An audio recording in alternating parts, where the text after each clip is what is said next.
ॐ श्री साईनाथाय नमः।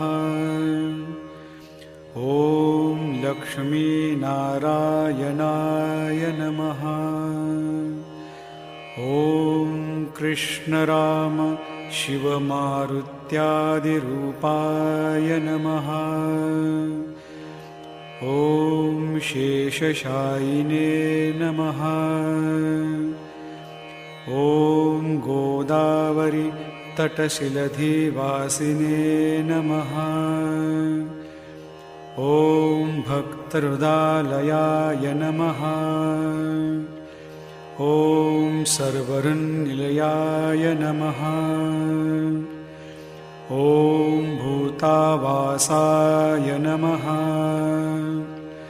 ॐ भूतभविष्यद्भाववर्जिताय नमः।